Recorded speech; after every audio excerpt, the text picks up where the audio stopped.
Undress Show. Yes, it's Wednesday night. Undress recorded in front of an unmitigated semi-alive audience at Conroy's Emporium, where you can catch anything your heart desires. Hello, my fellow Undress. My name's Jeremy Taylor, and I'm here to host the talk show that pretends to care. We're getting hundreds of hits every day on the Undress website, and clearly this underlines the notion that thousands of folk who watch porn are seriously a discriminating bunch. Our undressed but not entirely naked panel tonight include Kathleen Taylor, Dr. Orlando, Ivo Ivanov, Donna Kane-Swan, and Dede Dresser. But first, what's been going on here at the bar last week? Well, strange things continue to happen here at Conroy's. The other day, there was a donkey quietly sipping his pint at the bar, and Dr. Orlando, who is very wise, walked in, noticed the donkey, and immediately asked Conroy, "Why is there a donkey in the bar?" Conroy says, "Oh, him! You've seen him then. He's often in here." He says, "Well, if you can make the donkey laugh, I'll give you $1,000. So Dr. Orlando, who is very wise, whispers in the donkey's ear, and the donkey started laughing. Then Conroy says, "If you can make the donkey cry, I will give you another $1,000. So Dr. Orlando, who is very wise, turned to face the donkey in a way that only the donkey could see him. And the donkey started to cry. Conroy couldn't believe this and asked the wise doctor, "How did you make the donkey laugh and cry?" "Easy," said the doctor. "I told him my down below was bigger than his, and then I showed him." What can I say? Oh, Jeremy Taylor. my. You are to broadcasting, Jeremy Taylor, what Arnold Schwarzenegger is to opera. No, not really. Oh, So dear. let's get on with the show. It's with much unfettered, inconsequential feeling in my intestinal nether regions, and also this week my mouth, that I approach our first subject. And it's about etiquette and maybe courtesy. Is it me, or has etiquette and courtesy gone out the window with the universal use of cell phones, or as they are more properly called, mobile phones? And I guess it's always about the context, but is the bottom line that folk are just plain rude? Do people like to look important by doodling away on their mobile device? How unpleasant can it be for the server at McDonald's to be ignored and waved at by a customer who won't get off their phone? Or the tiller operator at a store who's ignored by a customer on their phone? What about those folk who walk around talking into a little earbud when there's no one else to be seen? So you walk up to them and say, "Excuse me," and they go, which you're supposed to understand means that they're talking to somebody. He was just waving. The waving thing. Those guys are known as blue tools. Blue tools. Talking of rude dress today, what about trousers down around the lower bum? Or have I simply turned into my "you need a haircut" father? Yes, you have. Or mother making Yeah, sure her you're- daughter is wearing a bra? All those sort of things. Brown unpolished shoes with black trousers. Oh, God. Sacrilege. Texts don't ask what's acceptable. Should one not always reply with just a thank you? Or am I just an old fart who's become his father? Jeremy, nobody wears brown shoes anymore. Well, I have a pair of brown shoes. Lots of people They have brown wear shoes. They're dark brown shoes. they wear running shoes and neon shoes and Well, No. at work, at work you gotta wear slacks and. I think we need to get back to Jeremy's initial question, though. yeah. Is he an old fart? That was the final question. Yes. Yes. Well, I'll second that. etiquette All is those in favour? Yeah. etiquette is an ever-evolving field. It's Victorian times. You were not supposed to address anybody in England by their first name, right? It was considered extremely rude. Only the Queen. To talk to somebody and address them by their first name or shake hands, and so things change constantly. Now we have an entirely new. Our society is changing rapidly. So the cell phones, there's certainly an etiquette. You're not supposed, as far as I know, you're not supposed to be talking or texting while you're ordering food, or being at the store at the cashier. And then there's an etiquette that involves responding, right, to instant messaging, to email, voicemail, I think it's You need a 24 glass of hours. water. Well, that's what I mean. For instance, you send someone a text, Yeah. right, and don't hear anything. And where I come from, That's considered rude. that's considered rude. Yeah. If you send someone but maybe if I'm 15, I don't think it's rude. It's just how it is. I guess that's where I'm trying to go. I think there's unwritten etiquette that involves responding to specifically to text messages. I think it's a shorter period, like maybe 4 or 5 hours. If it's an email, it's longer. If it's a voicemail, it's longer. It's 24 hours. I'm I not don't sure know. that it's an etiquette as much as it is an expectation. Yeah. Well, isn't that? Yeah. Well, Well, Dede said earlier, is it about courtesy? I think that is the term that becomes most important in this conversation, because everything that we're talking about is the expectation of the people around you, and I'm curious to know where you were going to go with this, Dede. Where do you go, Dede? Well, I think it might have been Kathleen who said the actual word courtesy, but it is a matter of manners, as you suggested. And I think unless it is really, because it is so universal and because it's unthinkable to anybody, anywhere, that they don't have their phone with them every minute, with them as part of their hand, that signs need to be posted to begin, because it's just like some of the other questions, it's a cultural thing. I think it has to be a cultural thing, like, please, when ordering, stop your cell phone, or put down your cell phone, or some kind of catchphrase that would, It would be fantastic if I'm serving Really? at McDonald's Really? and Okay. somebody is on their phone texting. It would be fantastic if I wait for them and then, as they wait for me to serve them, I start texting.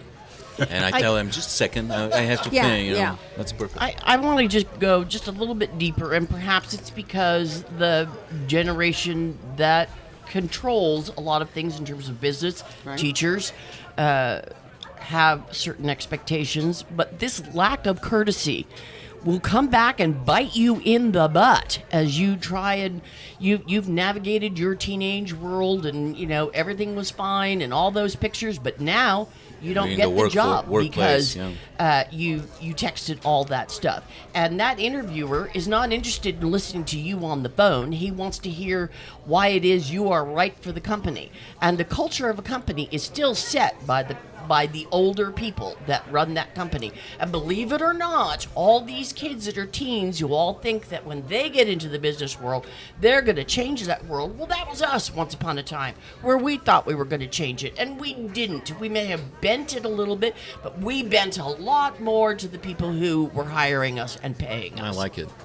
Well, Good point. I think that as a fellow old fart, I have a solution to this. I think we all ought to sit down and write a nice letter to the Ann Landers column and have it published in the Nobody- newspaper, and all the kids will read that. Sure, And then they will know. Yeah, they'll read, because they read newspapers. So I've got a slightly different take on it, Donna.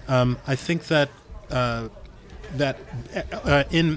from a 10,000-foot perspective, you're probably right in that we're not going to change how business runs. But the technology itself, maybe not the kids, maybe not us, maybe not even the next generation, but the technology itself is changing the face of business. So when you can actually have a position in a company that's responsible for Twitter blasts, there are absolute positions in companies now that are required to maintain an online presence. I'm doing that. Yeah, but you're at talking work. about something that is in service to the business. You're talking about an online presence. It's there to promote that business. I'm talking about the kid who at 18 suddenly realizes that all that sexting they did also showed up on that Harvard also has the ability to check all that social media. And now suddenly you don't have that scholarship to Harvard. Yeah. And that's happening all over the place. People but- are getting that rude awakening. That's a good point, but to move away from the electronic etiquette, and by the way, an entire other topic is texting in the movie theater. But but how about flying, and how about the armrests? That's a question that has been bothering me. Let's say you're in a 3-seat situation in the airplane, and there's not enough armrests for everybody to use for both arms, right? So what is the right thing to do? What is the right thing to do? Is, and I'm glad you brought this up, because Yeah. I wasn't going to, but I think it was Continental or Delta actually threw a guy off last week because he was 300 and something pounds. Yeah. And he was taking up too much, and he was, and the other people sitting either side of him complained. Yeah. And they said, look, it's not fair. We've got to sit here for 8 hours and we're not able to use, we've bought, Yeah. and he was taken off the plane. Well, yeah, and there's definitely a limit. Remember, Kevin Smith was kicked out of an Southwest. airplane. There's a limit, and a limit how much you can weigh and occupy just one seat. You have to purchase actually 2 seats. And but the that's armrest. not the etiquette of armrest. The armrest question I have is, there's not enough armrests. Obviously, let's say there's a row of three seats. And there's not enough armrests for everybody to put both of their arms on. What is the right thing to do? I think the person that's in the middle is at a disadvantage. I think He has less space than everybody else, and that person should be able to use both arms. I don't know. How do you guys feel about it? But I know don't- what actually I don't know happens. if there is a rule. When you have an armrest between you and the person next to you, if you are female and he's male, he gets it. That's all there is to it. I've they never always get it. experienced that. Now No, neither have I. I'm I- with you there, Dr. Orlando. Very I wise have to comment, I'd like to say. Very wise. I'm with you, Evo, Yeah. that it sucks so bad to be in the middle. in the middle that you should get, the guy in the middle should get both armrests. And I really, right. and I have experienced more, this is just empirical evidence, I've experienced more that people are kind of going, no you have it. And so if I'm on either side of that, I'm either hugging the window or hugging the aisle, because I think even if the person doesn't use it, Yeah. I'm a female. That doesn't prove the case of, the guy. But I don't know. I haven't experienced a lot of rudeness where that is. Everybody's trying to be solicitous and kind of ends up with nobody using it. Mikey, as a stand-up comedian, you, of course, don't have any experience whatsoever of people being discourteous to you when you're doing your gig. Oh, no. Never. ever. Well, that's Has okay, anyone then ever moving yelled on. out? Your nose is growing longer. Well, you kind of expect it also. Doing stand-up comedy, you can expect hecklers once in a while, and your best choice is just to be prepared for it. Which Do you have standard anti-heckler lines? a lot of it just goes back to, it depends on how much money the comedy show was for. If they paid for the show, hey, jerk, stop heckling and ruin the show everyone paid for. If it was a free show, hey, jerk, it's a free show. Why are you heckling? That's pretty standard. But don't you have lines response. like, do you wear those glasses outside? Why haven't you burnt your eyes out? Sort of things. I don't get heckled enough to a point where I have a standard response, just an immediate go-to shtick that I can use. I don't think I've been heckled enough to have developed that, because I don't think I've been on the road long enough to do that. But at the same time, I can retort pretty quickly if something comes up But to do me. we all remember the time when in restaurants people were allowed to smoke? I mean, at least one of us is old enough to remember that, me certainly. I think we all are. And it was interesting, wasn't it, how particularly females, forgive me ladies, would sit holding the cigarette with their hand just up above their left ear, right, and back a little bit, and they'd sit. I'm gesticulating at the moment, ladies and gentlemen, boys and girls. So the smoke And it's a wafted pretty across picture. to the next table. Oh, that's And a considerate. wag once said to me, you turn to these people and you say, would you mind moving your cigarette? I'm trying to eat here. And they would ignore you or say something crass. So he came up with this thought where I'm you sorry, say, I have to interrupt. You used the term wag. a wag, yes. Is it correct to? Is there an etiquette for smoking after sex? Is it appropriate to smoke after sex? Well, I don't Only know, if but you're what not my friend properly used to say lubricated. was, Please don't go into this. if they won't move their cigarette, you ask them very politely if they minded if you fart. Well, all I can say is that as a former smoker, if you ever caught me with my cigarette out here, anyone else, I'd say they're not a hardcore smoker because I wasn't going to waste 1 second of that nicotine holding the damn thing out here. What good was that doing me? So, am I an old fart or not? Yeah, I think we're unanimous on that. Hey, question, guys. Yeah. We are not a pedestrian society here, obviously. Maybe New York God. City is in the United States, but in Europe, we have this rule, and it's an etiquette. When you're walking on the sidewalk with a lady, you're supposed to be on the outside. Do you have this here? That goes back to the beginning of time. It really Beginning does. of time when there were cars on the street? Oh gosh, no! Really? There were very, Horses. very good reasons. Right. Because Right. the person up above was throwing out their lavatory from the upper windows.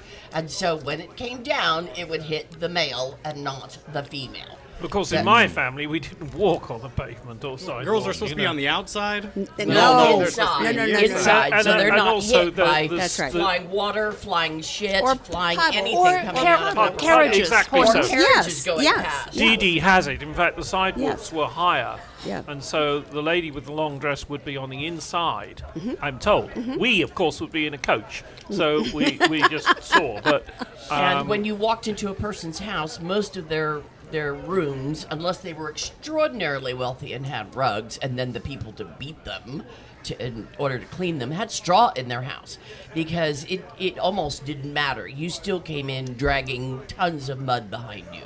Because whenever I throw shit out my window, it hits both of them. Yeah. Like, there's no escape. I mean, You're what kind aiming. of precision, shit throwing precision is pretty needed good then. I'm pretty good. to hit just one person? I mean, this I don't is think really... precision was involved. It was a daily chore. Open the window, Wow. toss it out. you talk to this, former like- British soldiers who were in Belfast in the late 60s and early 70s, and they'll tell you about precision. Precision, shit throwing accuracy. Oh, yes. So, moving on, let's move on. In our Who Cares But It's Serious, you need to know this segment. The coming elections are being treated by the media like an ongoing sports event, it seems to me. This isn't a game, it's serious. So just why has Trump been so successful? Is it because, although very wealthy, he's one of us and not one of them? They being politicians and the elite interested in politics, us being those who are disconnected from the Washington bubble, who don't understand or even think about the intricacies of the ongoing presidential race. The establishment have not been able to regroup, and the media keep trying to make him a politician. As Trump said recently, the system is sick, it's rigged, and has felt like this, to the public of course, for years. In many ways, Sanders' success is a similar situation. Yet, rules are rules, and the public take the view with Colorado there should have been a vote, not a delegate chosen 6 months or so vote.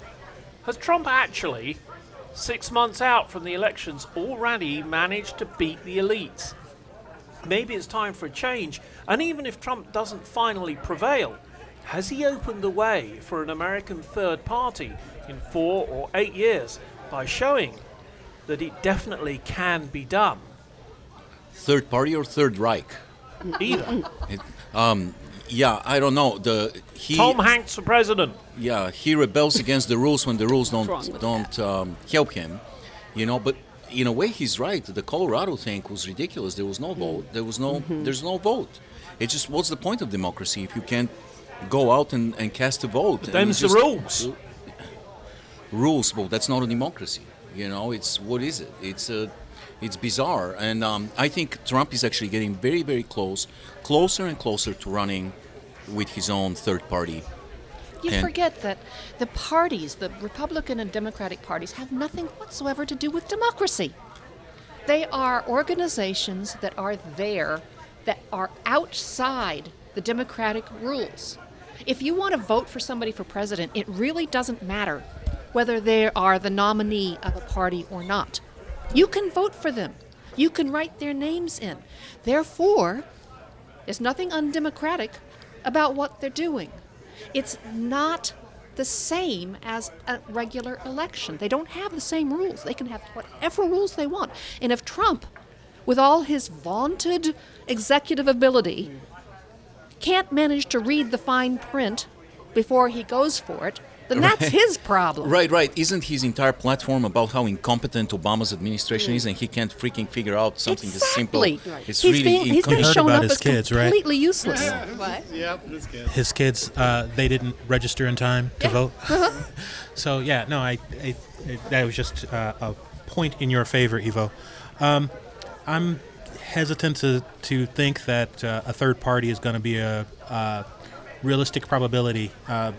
We have a tendency to think in such polar extremes that I don't think that the average voter has the ability to consider the two extremes and whatever Trump would have to be in opposition to those extremes. I just want to remind everybody that Thomas Jefferson said from the very beginning that two-party system would be the downfall of this country. He knew Trump all the way back then? I just want the Republican Party to walk on the outside of the sidewalk. Actually, their hair was the same. Now, I understand the reason behind a two-party system. I understand the reason behind it. We could have what they have in India, where it's 20 different parties, 30 different people that we're electing, and the person who wins gets 10% of the vote.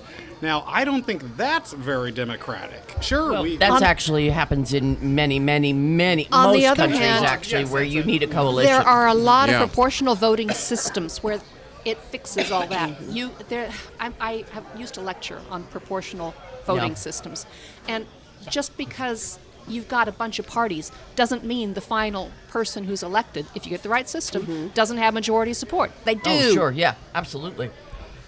Because if somebody wins 10% of the nomination and wins, I don't think that's a very good... that's But good it shows that they representation. are good organizers. They Yeah, are good you- at they're party form- machinery. Or they're better than that the other means guys. they can win it. Not But necessarily good, they're but just winning better it than the because other one. hang on, but she's right. They're winning it because they know going in that they can't go it alone. And it is the majority of countries in the world that do this. So they form coalitions. That's how Yeah. they get there. They find what they have in common Yeah. and they go forth as a coalition. In fact, pretty much every country except the United States. is Exactly, on this. yes. And it works pretty well. Yeah, I'm actually having a little bit of difficulty understanding even the argument that that's not a democratic procedure. If you have five guys that are running and each one of the five guys gets some percentage of the 100%, it doesn't necessarily have to be a majority. It just has to be the most. Yeah. Well, in England, they tried bringing in proportional representation a number of times. And the bottom line is it didn't matter how eloquently the people speaking for proportional representation spoke. The country didn't understand. They wanted to do first past the post. That's the bottom line. And Kathleen is a well-known Takes more brains than most international people have expert to on the understand what's subject. going on. Could you say that again into the microphone, Kath? I said it does take some explaining, and people aren't willing to spend the time to figure out what's going on that it takes, and Right. the automatic reaction is no. I mean, for example, Trump says that he's the winner because he's got the most votes. Well, what he's implying is that he has the majority of votes. He doesn't have the majority of votes. He doesn't have anywhere near half Right. the votes. Nowhere near. So why in the world should a party nominate somebody who has only the support of 33, 34% of the party? I mean, But he's doing very well. He's very Well, successful. but that is only a reasonable argument if that, because the rule exists, that he needs to have the majority. If that rule didn't exist, if the rule was simply whoever gets the most votes gets the nomination, then he's got a point. Fortunately, he doesn't have a point.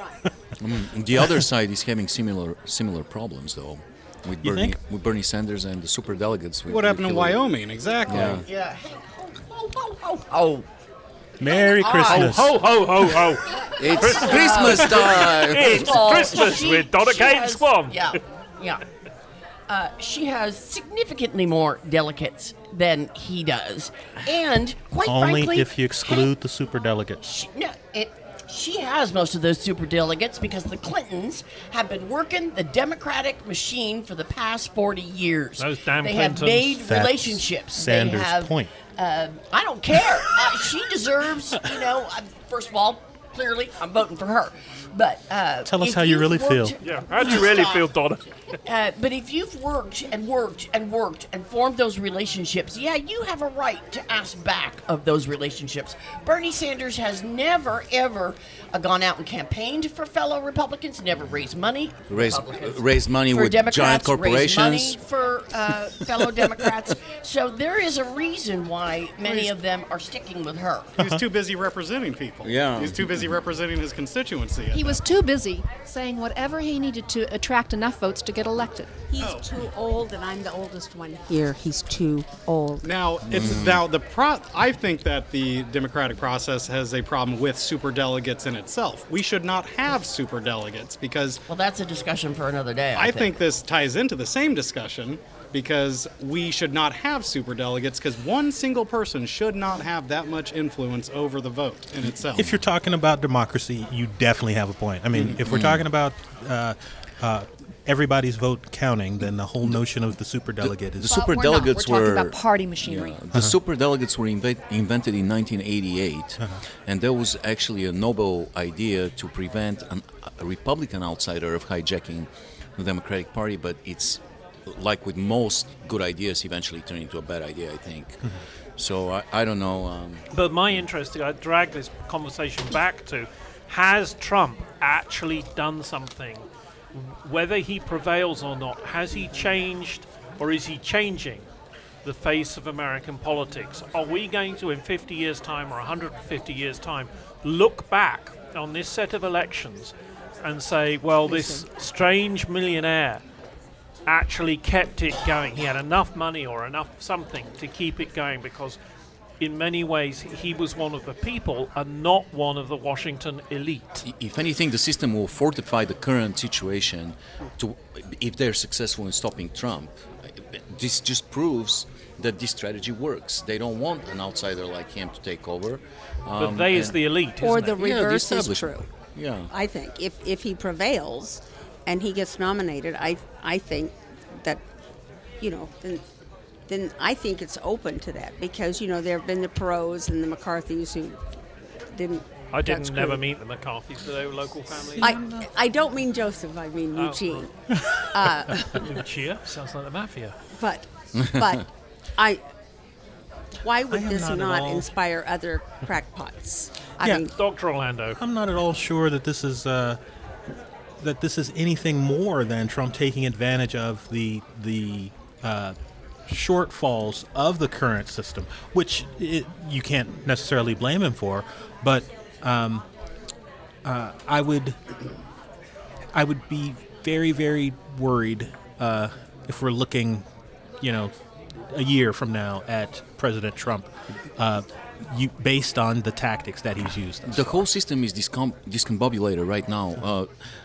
Charles and David, they felt like they have this next election wrapped up. They've collected, as you know, they've created a society of about 400, 500 of the richest people in the country to pledge And probably money from outside the country. to pledge money for the presidential election, and they have collected close to $1 billion.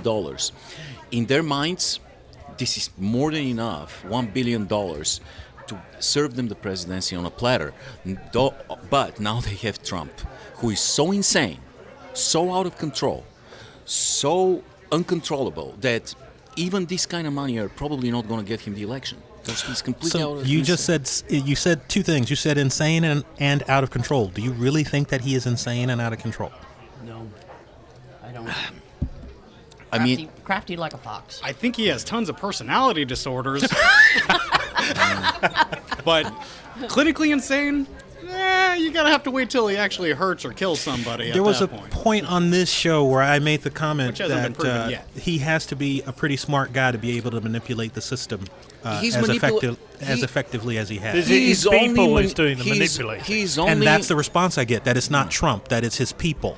But he's only galvanizing the same people, the same group of insanos. They're not going to win the election no matter what. He's not going to get the other vote. Yeah. What scares me the most is that you're right. He's galvanizing the same group of people, the same group of people that Hitler galvanized, that Tammany Hall galvanized, that Huey Long galvanized, people who are uneducated, whose fears can be played upon.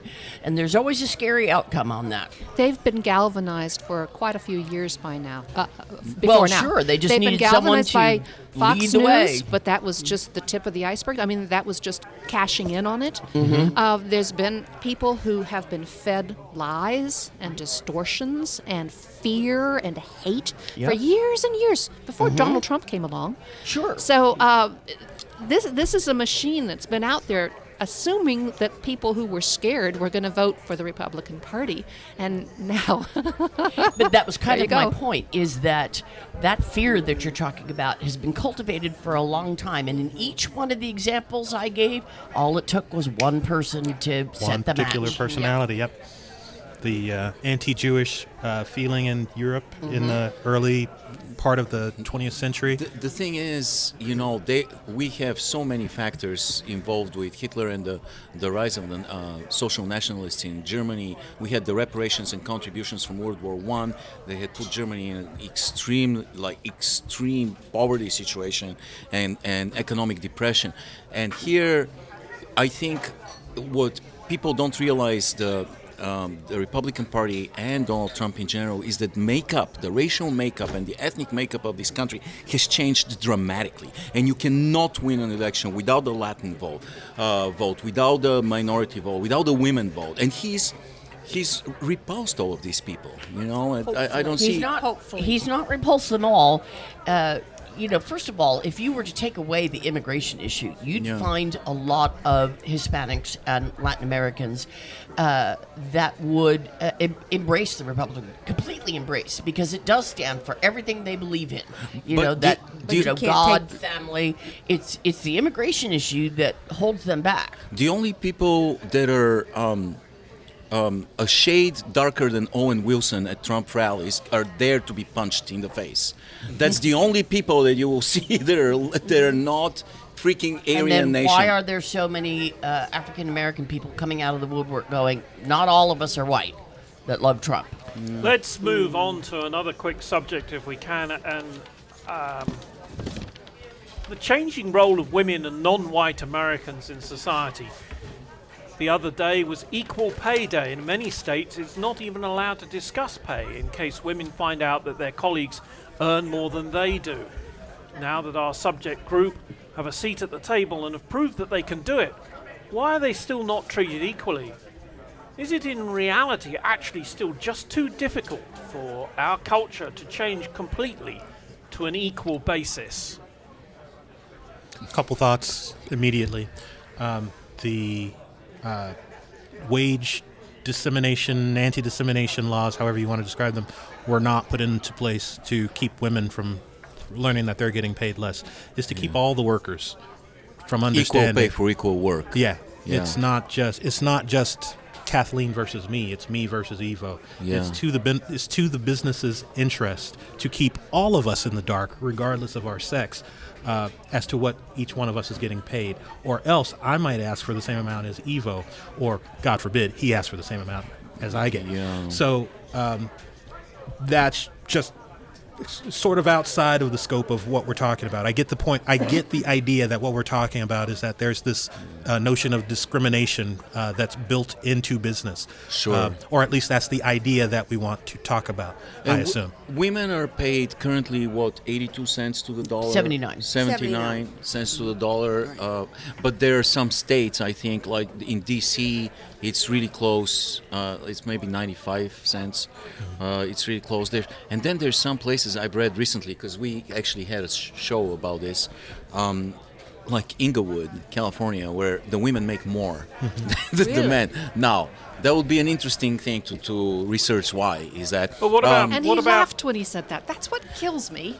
Why is it so funny to think that women might make more than men? Oh, it's not Come on, funny. that's in hilarious. fact, well, come on. Well, one of my dreams. It's an oddity. But it's so odd that it made you laugh. That's the thing. Just Because a it's so minute, rare. very important position mom that makes we more find than I do. ourselves in at the moment. Evo is going to let us into his dreams. Well, yeah, I mean, no. obviously there's a yes, thank you. Reverse discrimination. Reverse discrimination. One of my dream jobs. The door was slammed in my face when I found out that male strippers make much less than female strippers.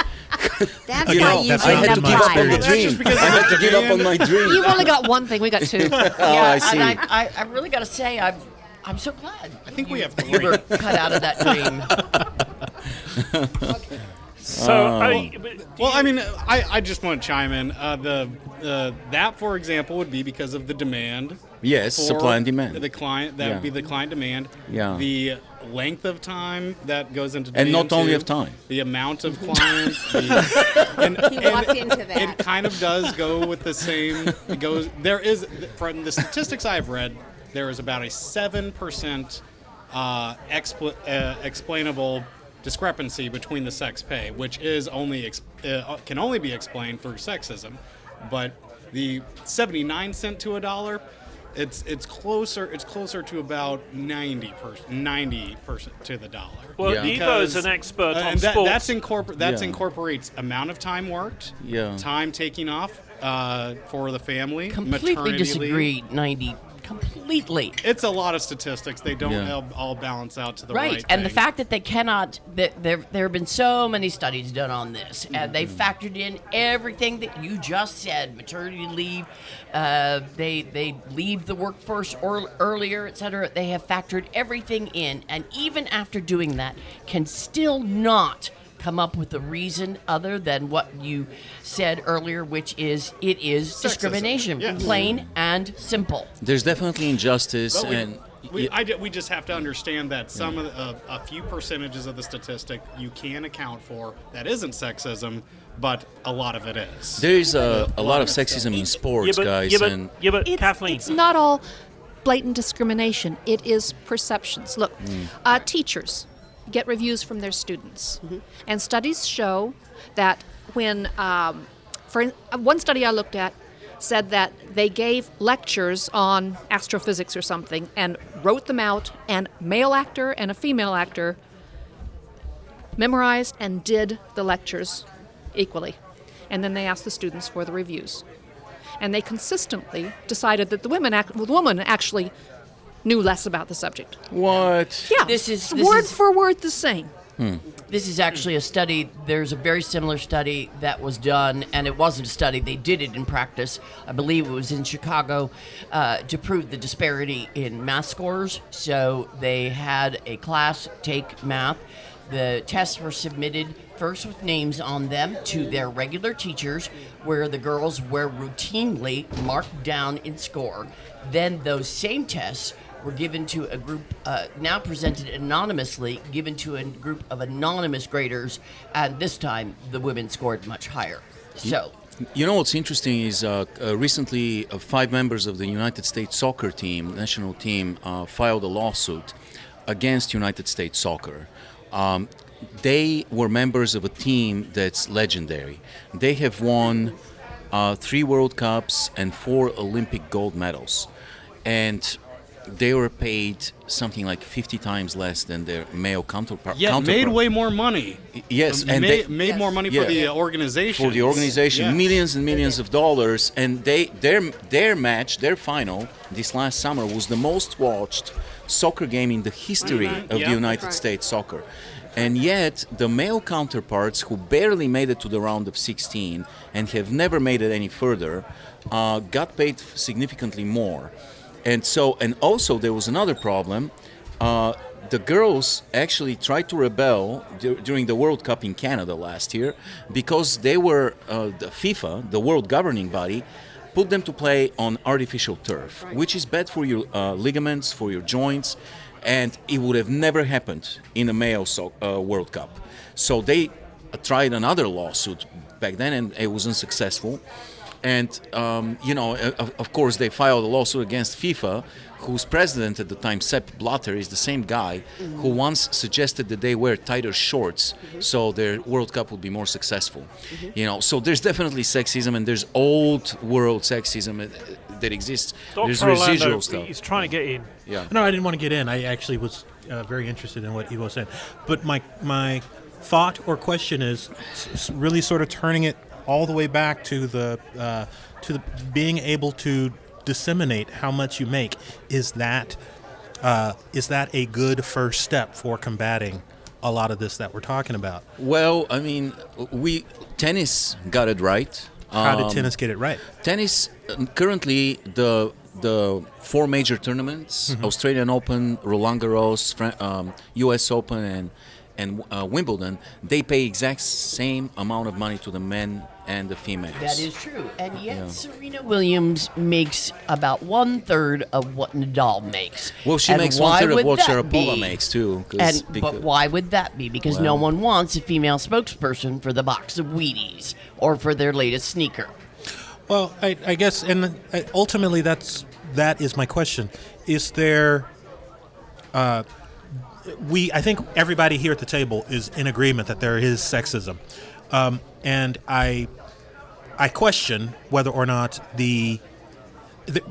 there are simple or even convoluted answers that will address this. Is this just going to be a problem of human nature that we will constantly be battling? It is not going to be resolved in my lifetime. It's probably not going to be resolved in my kids' lifetimes, but it will see some changes by the time my grandchildren get there. Let's hope there are some Donna, changes I was now. going to say there are some little. I mean, Japanese women are going to the streets to say, we're going back to work and we need childcare. Something that Japan just did not as want someone to. who has a stepdaughter, who has 3 children, and has just had her latest 4-6 months off, fully paid maternity leave, before she goes back to work. Things in Europe are slightly different to what they are in the Americas. We have 2 years. 2 years. Yeah. It's amazing. Well, I'm at this point like Japan. I'm thrilled at every little victory. Oh, absolutely.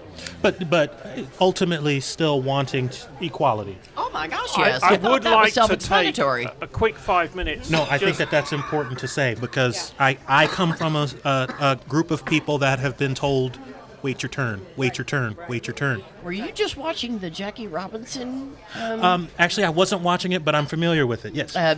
It's a common wait your turn, wait your turn is a very and that, common. And in that, there. in fact, funnily enough, Donna, was where I got this from, was the Jackie Robinson thing. Wonderful documentary, by the way. Having got to the table, where he went on. I want to take a couple of minutes just to quickly discuss this idea. Never one for holding back an opinion. Bono has come up with a new way of destroying the Islamic State, not with bombs, but with belly laughs. The U2 singer said sending comedians such as Amy Schumer and Sacha Baron Cohen would be an effective alternative to airstrikes. He was speaking in front of a Senate subcommittee on Tuesday, the 12th of April, during a wide-ranging discussion on the Middle East. He said, "Don't laugh, I think comedy should be deployed. It's like you speak violence, you speak their language, but you laugh at them when they're goose-stepping down the street, and it takes away their power." Yeah, I don't know about Amy Schumer entertaining ISIS. I don't see them laughing that's too the hard actual point, about blowjob jokes. Well, I think that there's at least my understanding was a little bit different, that if we got enough people to finally say, these guys are crazy, and be able to stand up and say, these guys are crazy, look at some of the crazy shit that they do, that might affect some change in the society. And I agree. I think that if you find, I think I said earlier when I was just talking to Jeremy about 1,000 people, maybe it takes 10,000. Maybe you need 10,000 people within the society that would be able to stand up and say, can you believe this shit? That might start to affect some change. But right now, you've got the insane in power, because they'll chop your head off if Busy you disagree. killing those 10,000 people who would love to stand up. Exactly. So I think you need some But brave... can you not go down laughing? Ha ha ha, woo. That is so sick. Can I put in a word for Bill Maher here? Sure. One of my favorites, who said all of them, as he profiled over the years, the violent, Yeah. the one massacres, the beheading, Yeah. young males, true Muslims, Yeah. no alcohol, no sex. He said there's a common profile, and he wasn't kidding, Yeah. although it would be point worth laughing at, who are completely sexually and societally frustrated. Yeah. And from this comes Moral of the story: more sex screw and alcohol. and drink. Yes, Well, that's my there are theory. I many think that there's a. I think it's way more complicated than that because those Maybe guys it's not. were. Maybe. Germany, I think those Belgium, guys were being Holland. led by people who have almost undoubtedly engaged in sex and alcohol. It is the evil leading the weak, and the weak causing the massacre versus people that just need. And Christian rights, much the same. No. I'm not And- disagreeing and at all. This example just came up multiple times in this program. It's always the evil leading the weak. Always. I think the main problem with terrorism goes back to mental illness. I'll always say that. I believe the problem of terrorism is rooted in mental illness. How about religion and mental illness put together? A lot of factors combined, but I think that it does ultimately come down to that one factor, and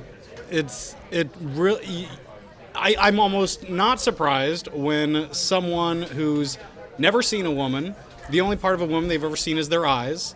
They are sexually frustrated, don't even know about sex, don't even know about anything regarding their biological function as a human being that is Naughty making bits them is the think word you're looking for. They're naughty bits is what you're looking the for. naughty bits. Yes, They have no idea what any of this does, but yet they're supposed to be men.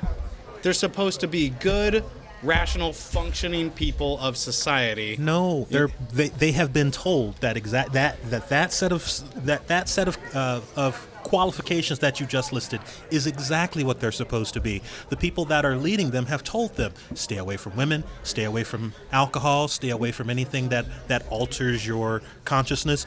You be a good soldier and do what I'm telling you And to do. that complete isolation from real knowledge and enlightenment can foster mental illness very, very easily. So Jeremy's kind of right about cultural infiltration. I mean, for somebody that lived on both sides of the Iron Curtain, I can tell you that the Cold War, was not won by Reagan. It was not necessarily won by political ideology, It was but won by Levi's. exactly. Alice Cooper, Dungarees. Alf, Michael Jordan, the Beatles, The Simpsons. Rolling Stone. Simpsons came a little right at that time, 85. but Well, yeah. you have to. I've always laughed when But- tear down that wall. I've but- always laughed but because we it was were- always the. We were indoctrinated. wasn't in charge of the law. We were Americanized. But it and was- it was the music and it Yeah, it was was the the sports. music and the Kansas City clothing Royals, and all that stuff 1985. that was snuck in. Yeah. So why is that working now? Why is it not working now? Because they're shielded themselves. Music is forbidden in ISIS. Foreign culture, any kind of access to. Wasn't music forbidden in the Soviet Union? There was ways to get it. I don't know if they can. No, music was allowed. Okay. Western music wasn't allowed, but it managed to infiltrate little by little. The difference I've is that the seen- people wanted it. I've also, Yeah. I was going to say, I've That's seen true. programs where people did on the Soviet Union where people formed little clubs Mm-hmm. and showed Western movies. They would Yeah. get together, the Oh, equipment, and show Western Hollywood, movies, and that's everybody kept it quiet. Hollywood was huge, and I tell you what, Japan would never attack us, never ever. They would be too worried about bombing us. They'd be too worried about Leonardo DiCaprio, So it's not gonna happen. I worry about Leonardo. Now look, we're going Yeah. to He won his move Oscar. on. I did last Leave him alone. session. We talked about an invention that Evo is trying to Oh, the sell, bubble shower. The bubble shower. Have you got any other inventions, Evo? Oh, I constantly have other inventions, but the bubble shower, we all agreed, right? That was a good bubble idea. shower. I want to know if you've got another one. Well, and this ties perfectly to our feminist conversation and about how important the I'm already scared. how important women's psyche is. And here's what I came up with. There's a philosophical concept about that you can turn any disadvantage into an advantage. Disadvantage: after getting married, you gain weight. Fact. It's a fact. You gain weight. What happens? You can't take off your wedding band because you've gained weight. It's stuck there. You can't take it off. But what happens to a salesman who's going on a seminar in Las Vegas or going on a business trip and you're going to the bar and you want to pick up women. And you're married now, and it's a horrible problem. You're at a disadvantage Very because you serious. can take my invention. What do women like? Single women like? They like a winner.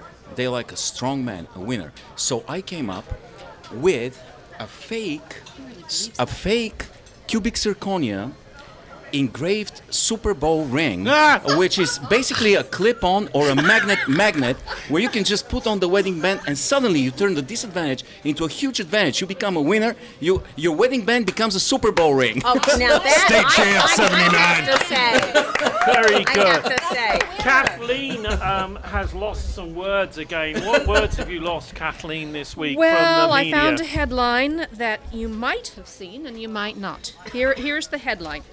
Stephen Hawking is building blank to find intelligent life.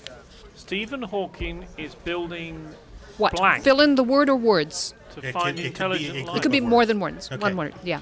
Stephen Hawking Yeah. is Stephen Hawking is building what? Blank. a rocket wheelchair. Thinking that it's got to be. I'm thinking close. I'm thinking like a robotic boob, because that would automatically get men to talk to it. That's something that I would invent. Oh, sorry. That was next week. No, this does sound rather like one of Evo's inventions. It's actually thousands of tiny spaceships. He's been reading Doug. Oh, I know Doug this Adams. one. Are Yes. being sent out to Nano explore ships. the Yeah. outer That's- I wasn't galaxy. sure Yeah. I the understood way- it all. Oh yeah. So you No, explain it. Essentially, they are, building. I mean, I think they may already actually be out there. These just tiny little Like things that will do drones? nothing.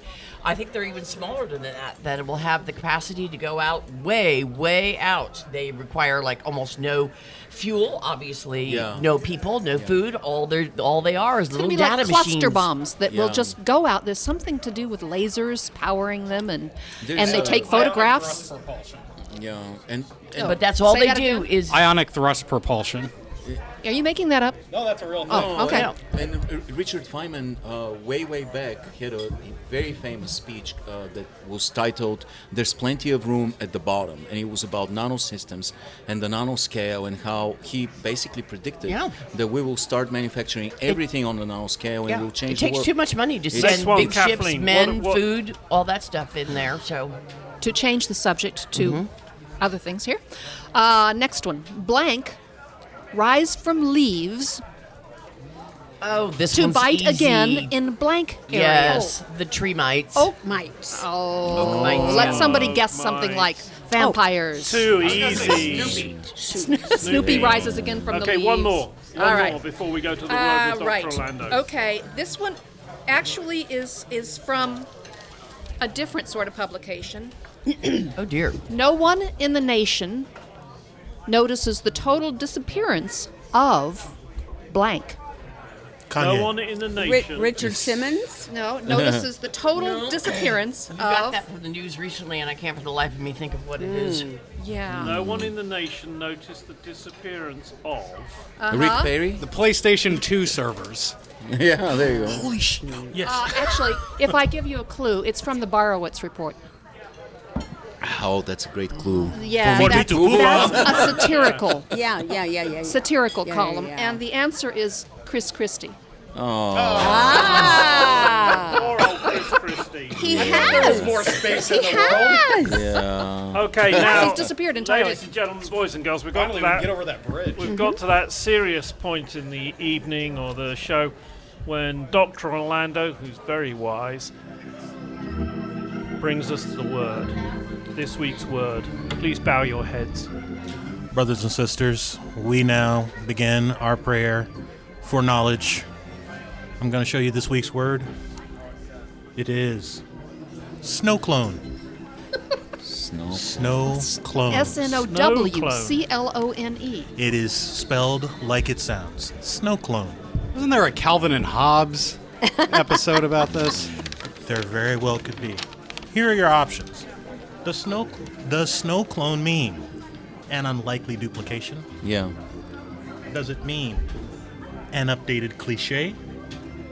Yeah. Or does it mean an aggro beast from role-playing games? I'm going to go immediately with 1. Evo thinks it is an unlikely duplication. Any other takers? I'll take aggro-based I from would role say playing, from 3. RPGs. 3. Well, it does sound like it's no clone. Mm-hmm. Yeah. No, I'm going to go with 2 since nobody's got that. An updated cliche because it's so, huh? Like, what the fuck? Yeah. All right. The answer is an updated cliche. Oh! Invented in 2004 by Professor Glenn Whitman to describe phrases like 30 is the new 20 or, Okay. yes, that kind of thing. Okay. All righty. You've been listening to the Wednesday Night Undress Show from Conroy's Emporium, where you can usually get anything that your heart desires, with our friends Kathleen Taylor, Dr. Orlando, who's very wise, Ivo Ivanov, Donna Kane-Swan, and Dede Dresser, and of course, Mikey Pokorny. Mikey Pokorny, a well-known person who does stand-up. And I'm trying to think, that's Pokorny. Pokorny. It's Czech. Do you live some of the year, Mike, in a borough? And then you come out and tell us whether or not we're going to have a longer summer or something. Is that you or one of your relatives? Well, sometimes You come out and they... No, and that's Punxsutawney. That's Punxsutawney. Oh, I wondered... Yes, Pokorny Phil is a just an uncle. He owns a beanie weenie factory. Right. And Pokorny. I just wondered whether you were woken up in the spring, by guys with top hats and they cradle you. Pokorny means like peaceful and agreeable person. In Czech, in peaceful, Slavic. agreeable, humble. Yeah. Humble. Yes, Sound that's a and good one. editing. Everything you're not. Neil Rasmussen and Eric Holcomb, Tom Conroy, of course, for letting us do this every week. You must try his steak fries and for running probably the coolest proper pub in the region. From me, your host, Jeremy Taylor, I must tell you that you are actually very naughty for listening to this, but we will see you next time here on Wednesday Night Undressed.com.